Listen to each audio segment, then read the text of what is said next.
Hello, friends, and welcome to the PrepWell podcast. I'm your host, Phil Black.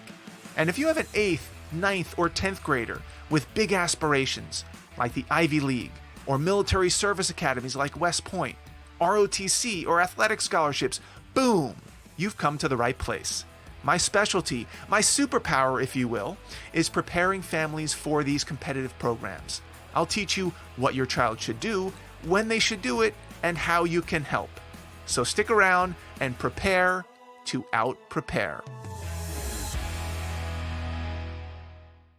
Hello, friends, and welcome to the PrepWell podcast.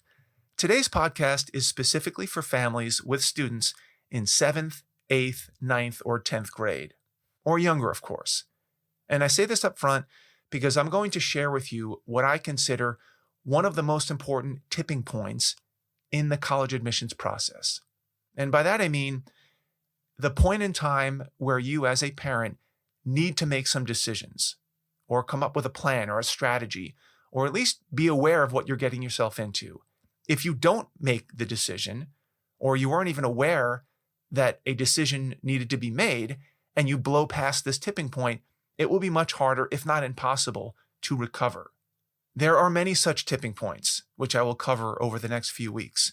Some have to do with athletics, others with highly selective schools, others related to military service academies. Today's tipping point has to do with everyone's favorite topic, money, and how to pay for college. I'm bringing this tipping point to your attention because I want you to find these things out before it's too late. I want you to know ahead of time so that you can make informed decisions about your future when it matters and when you can still make a difference. In fact, this idea is the entire premise behind PrepWell Academy, where I feed your child timely information through weekly videos so that they have a heads up before it becomes a problem or out of reach. Because it really bothers me when families and students learn about these things 9 months too late, a year too late. I can't tell you how many times I've heard families and students say, "Boy, I wish I would have known all this stuff a year ago or 2 years ago." Yes, that's exactly the point. I want to give you that information ahead of time, especially when it comes to finances. The further ahead you know about the dynamics of the process, the better. The more time you have to strategize, make lifestyle adjustments, make savings decisions, the better. Some of the most shrewd people I know plan this stuff out years and years ahead of time. So let's get started. Finances. Here are some of the questions that should be rattling around in your head. Number 1, how much does college cost? Number 2, how much am I planning to spend? Number 3, how much will I have to spend when the time comes? Number 4, how much, if anything, should I be saving? And number 5, the toughest question of all, how much is college worth? Now, let me set some context here. And I know there are going to be a ton of exceptions. I don't want to get bogged down in those details right now. I understand every family situation is different. Every student is different. Colleges look at finances differently.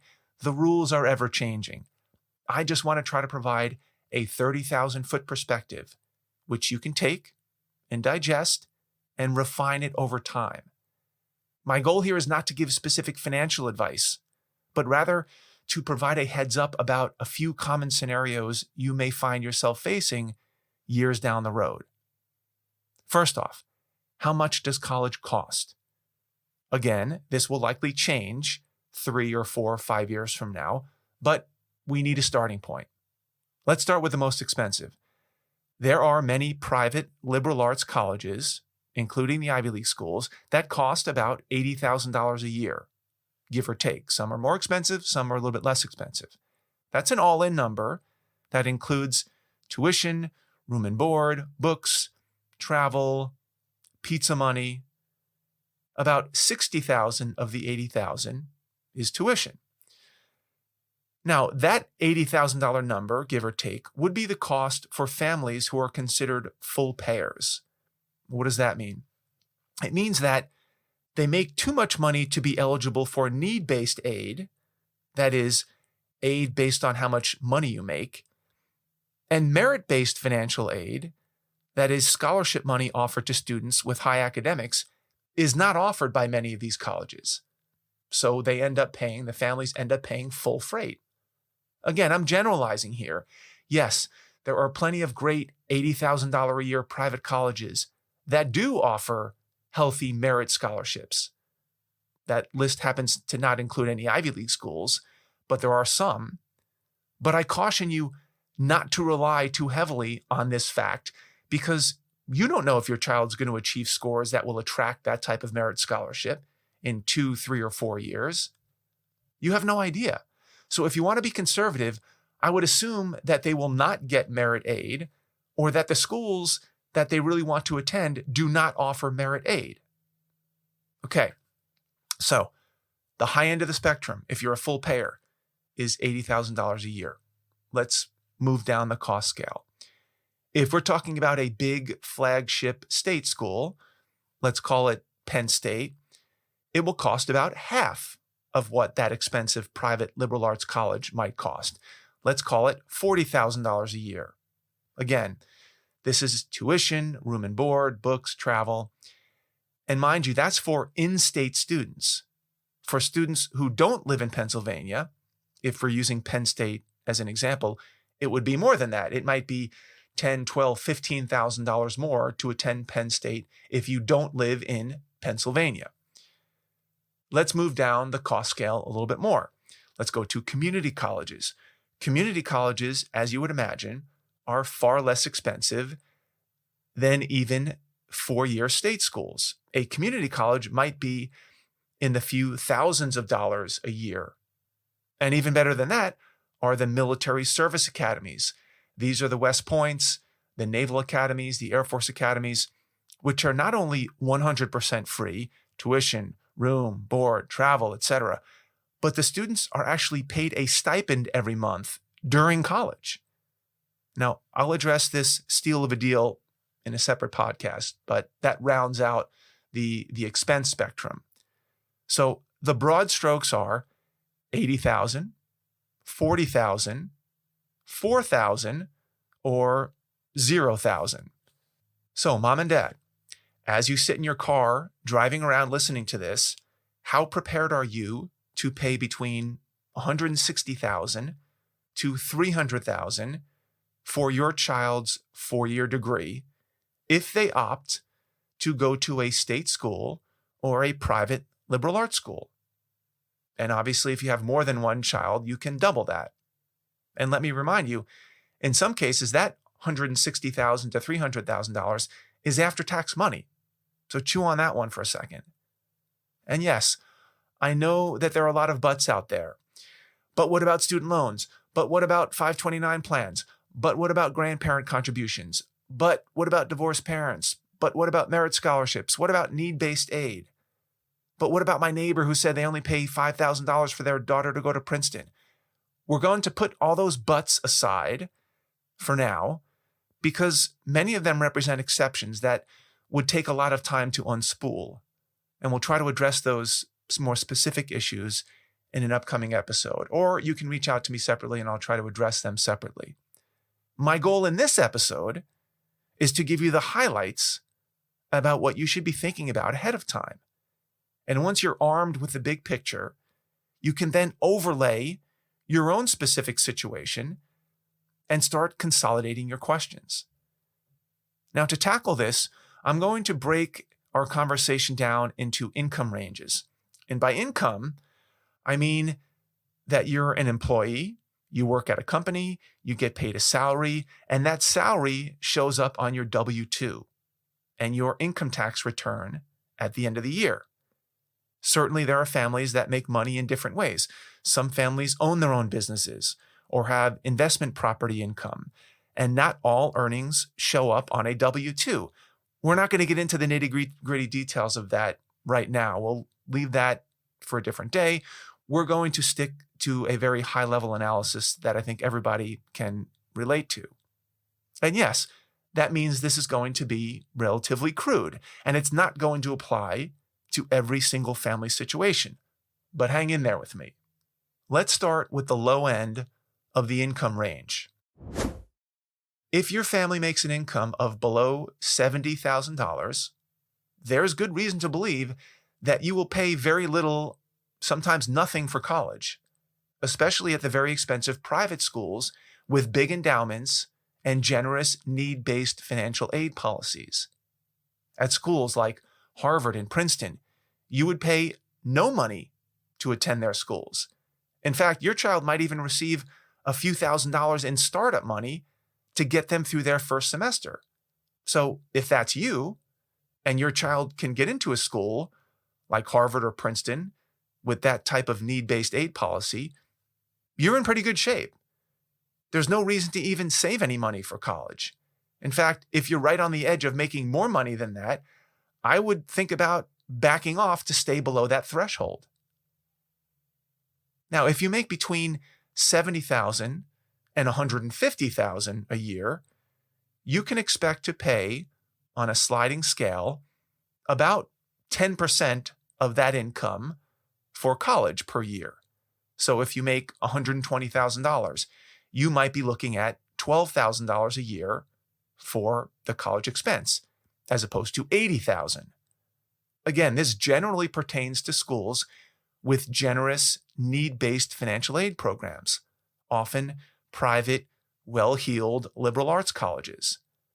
This type of math does not normally apply to state schools, which is why you sometimes hear scenarios where it's far cheaper to go to Harvard with a sticker price of $80,000 a year than it is to go to the local state school with a sticker price of $35,000 a year.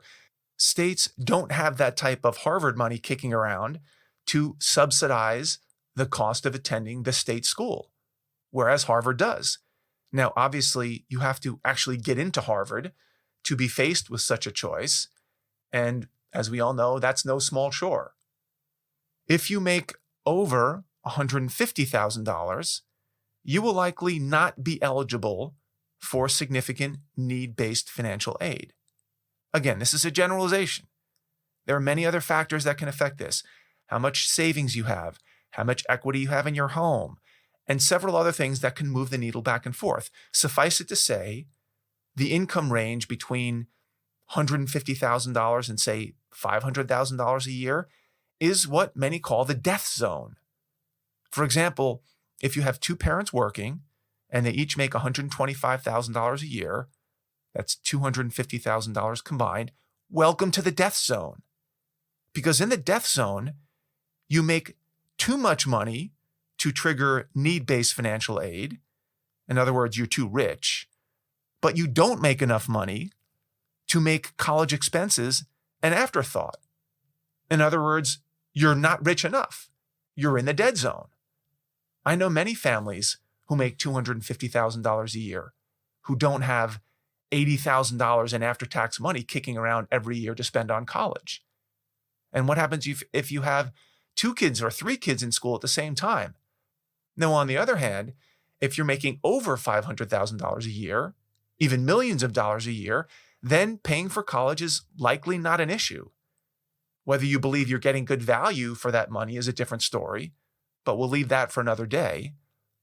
But when you make this type of money, the cost of college doesn't really affect you all that much. So where does this leave us? Well, my advice is to project where you will be, financially speaking, on this continuum that I just laid out, from $0 to $500,000 or more a year, when your child is a sophomore in high school. Will you be in that lower income category, making under $70,000 a year, where you won't be expected to pay much, if anything, for college?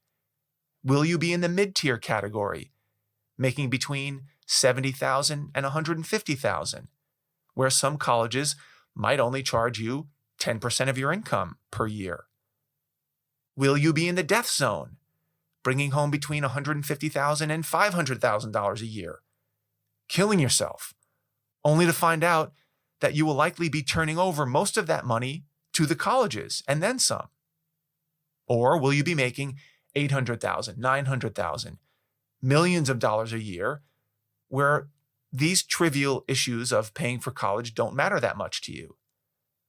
And the reason I bring this up to you now is because the tipping point comes a lot sooner than you think. Well, what do I mean by that? Well, let's say a couple is making $240,000 between the two of them, and their kids are in middle school. They might look ahead a few years and think to themselves, this is crazy. We're both killing ourselves. We're working around the clock.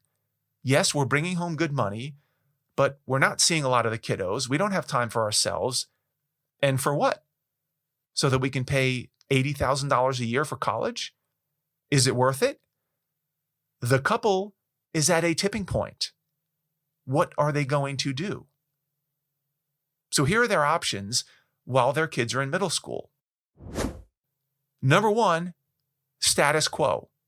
They keep making the good money. They keep working around the clock. They stay on that treadmill.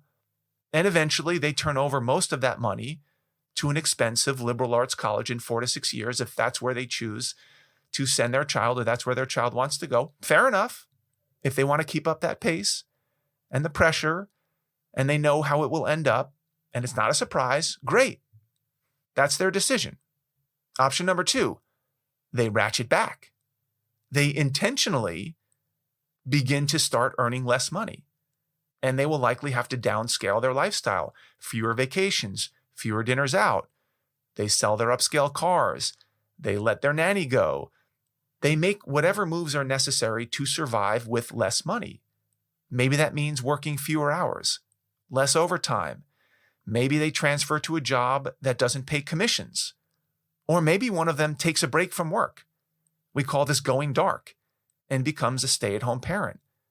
The couple now makes half the money, but presumably will open themselves up to a lot of need-based financial aid. And oh, by the way, along the way, they see a lot more of their kids. They see a lot more of each other.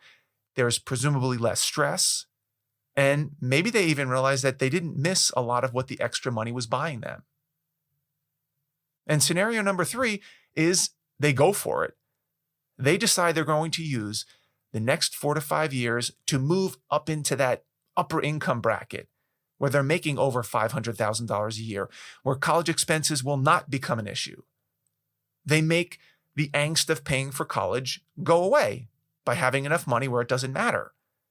Maybe they raise some capital and invest more in their small business. Maybe one of them tries to become a partner at their firm. Maybe they crank up their investment risk in the hopes that they get over the hump. Maybe they buy some Bitcoin and hope for the best. This is a viable strategy. It's rife with risk, as all of them are, but it's an option. The risk here is that the parent burns out or doesn't make partner, or the business implodes, or the investments go to zero. And of course, all of those scenarios create a lot of stress and anxiety as they're happening. And who knows what impact this might have on the family. But what if they do make it over the hump and money becomes a non-issue? That's the bet they're making with themselves and their family if they quote unquote go for it. What I'd like you to do is consider which of these scenarios best fits your family situation. Do you like the direction you're going in? Have you thought through the risks and rewards and the timeline? Now, you might be thinking, I get it. I'm on board. When do I need to make this type of fateful decision? When is the tipping point? Well, the tipping point will vary based on where you're starting from and which path you choose. But I do have one very specific date in mind that you can use as a starting point. It's January 1st of the calendar year that you will have a sophomore in high school. Let me explain. All of the money that we've been talking about, whether you're earning $70,000 or $700,000 a year, the only year that it starts to matter is the calendar year that spans your child's sophomore and junior year in high school. Let me say that again. Wrap your head around this, because sometimes it's an odd thing to think about.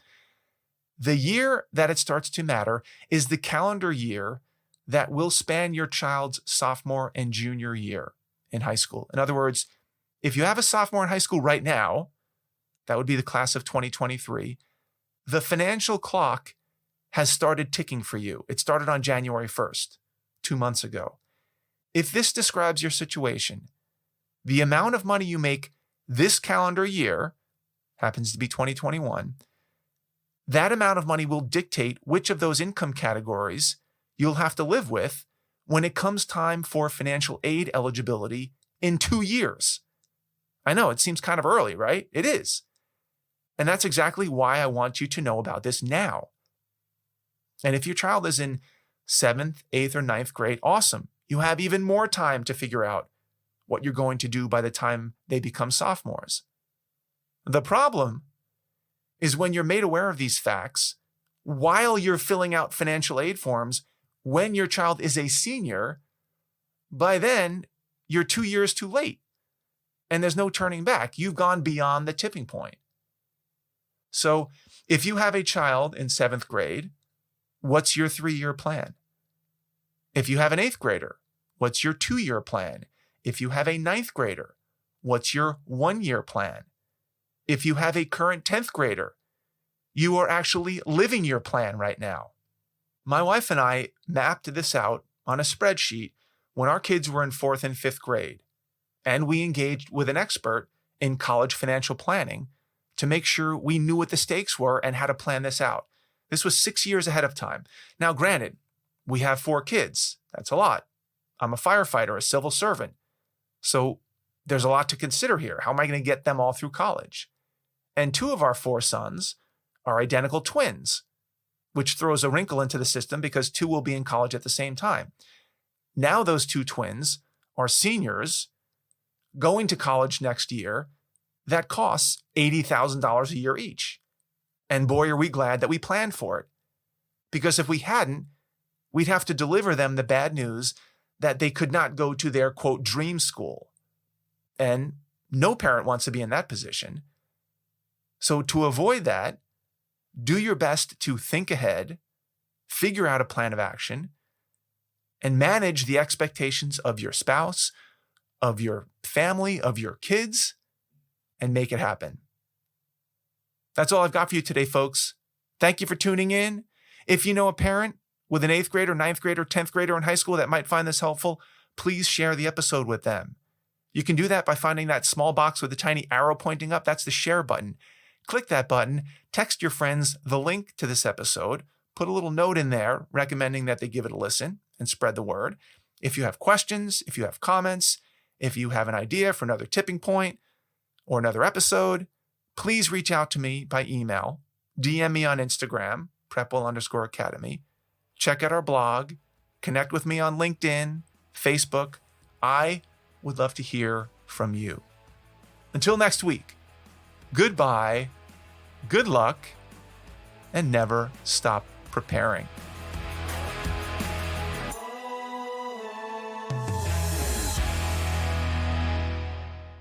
This podcast is brought to you by PrepWell Academy. PrepWell Academy is my one-of-a-kind online mentoring program that delivers to your 9th or 10th grader a short, highly relevant video from me every week, every Sunday, in fact, where I give them a heads up about what they should be thinking about to stay ahead of the game. To get these valuable lessons into your child's hands, please head over to PrepWellAcademy.com and enroll your child today.